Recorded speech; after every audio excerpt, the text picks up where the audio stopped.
Hi guys, Phil Rogers and Lauren Hall here from LoanMarket Edge. So coming to you with another weekly wrap up. So what has been another massive week, not only in our worlds, but no doubt in yours as well.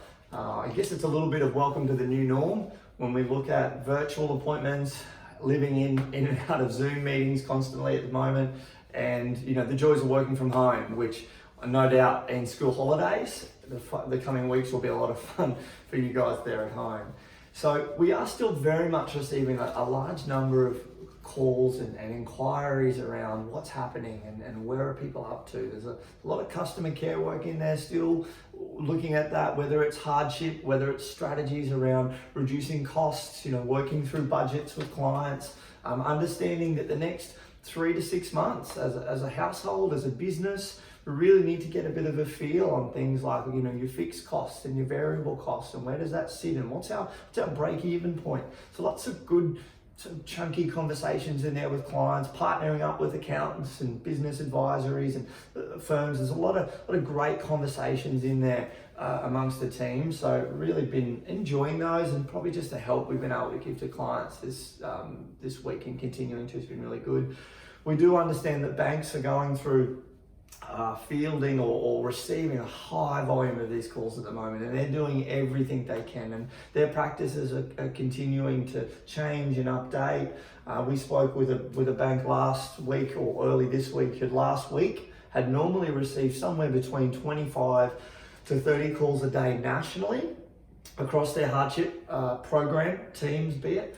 They've received over 80,000 calls in 4 days. So believe me, these guys are feeling it as well, and they're doing everything they can. They're working around the clock, they're working over the weekend. So I do tip my hat to some of the teams that we've had the opportunity to work with, and know that they're really coming from a place of heart and doing everything they can to help as well. So we do ask, if possible, hey, reach out to us first. Let us guide you through a little bit of that process. Let us help steer you in the right direction. If we can avoid a 4 or 5 hour phone call wait and help you with some of the now online systems and how that's working, we're here to help. But we can potentially do the paperwork around a variation or some fixing, and just reach out. That's what we're here for. There's been a really great surge of new inquiry this week, particularly off the back of the latest update around the stimulus packages last week and the week before. So it's been really nice to see some renewed confidence in the market. People are starting to get out and practicing their social distancing, of course, but having a look online through the virtual tours through property, and we're getting a lot more inquiry for people that are keen to move and to make purchases. It's great to see that confidence back, and a huge part of that as well is, yes, the stimulus packages, but also still that affordability piece. It is just so affordable to buy, whether you're an owner-occupied, whether you're a first-home buyer, and whether you're an investor as well. To give you a bit of an idea of that, we've been running some figures around that affordability piece. And just as a bit of an example, if you're looking at purchasing a property that is in that 500,000 price range, rent you might be paying say $450 a week. If we were to look to say borrow 95%, so a 5% deposit on that, your mortgage payments are going to be about $410 a week. That's with an interest rate of 2.09%, and that rate's going to give you some stability over a period of time as well. So there's just so much affordability in there. If we were looking at you purchasing as an investor with a 10% deposit, a 2.59% rate, again with some stability behind it, you're going to be positively geared off the back of that. So that's something we haven't seen for some time, and it's really nice to be having those conversations and to be able to help people to move and know that the affordability piece is really there for them.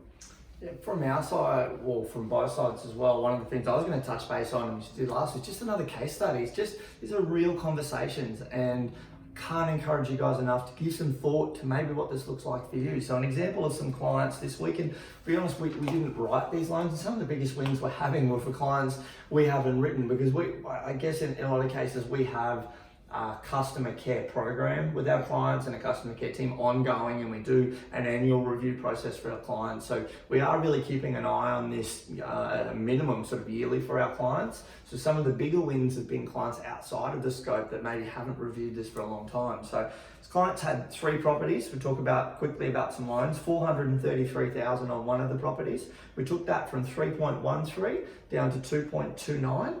That's a saving of nearly $4,000. You know, that's over $300 a month on one property. We had 575 on another property. We took that from 3.21 down to 2.29. Again, another massive drop on that there. We're looking at roughly $440 per month in savings and interest, and took the other property with 2 splits down to 436,000. We took that from 3.86, which had not been reviewed for some time, down to 2.33. It's a saving of 1.53%. 510 a month. This is over $1,200 a month for a conversation. You know, again, these aren't even clients. We've done the paperwork, we've lodged all the variations, we've dodged the long phone calls, we've been able to handle that in the back end for them. Our plea or conversation to you guys is if you've got a 3 in front of your rate, let alone a 4 or a 5, or to be honest, some of the conversations they're having this week, they don't even know what that rate is. If you haven't checked it and you haven't had a look, out of the 60 plus lenders that we've got on our panel, over 30 of those right now have an interest rate with a 2 in front of it. And if you don't know if it's your bank, or potentially it could be your bank and you don't know about it, just reach out, get in touch, let's have a conversation and really get that moving as soon as we can. One other item I wanted to quickly talk to you about is our big Easter competition. So we've launched that today. You'll see on our Facebook and Instagram. Look, our really chance just to try and put some smiles on some faces with what will be quite an interesting Easter.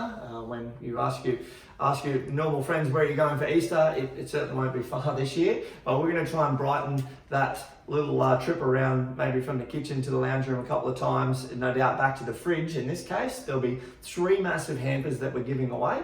2 of those are for yourself and 1 to give away to the neighbour, because I think more than ever at the moment, with isolation, with social distancing, doing the right thing, which is great, but it's so good to still have that feel or sense of community. So we've launched that today. Jump on over to our pages, get involved, just like the page, share that, and also put your guess for how many eggs it is. It's how many eggs, I had to think about that, because we did start eating some of those today. How many eggs are in that jar, and it could be as good as yours. We'll draw that on Tuesday. But look, just a little way from us, just to sort of try and put some smiles on some faces and throw a little love back to you guys. So we look forward to keeping you guys updated. As always, we're only a phone call away, an email, get in touch today, and we'd love to help. So we look forward to chatting again soon. And have a great weekend.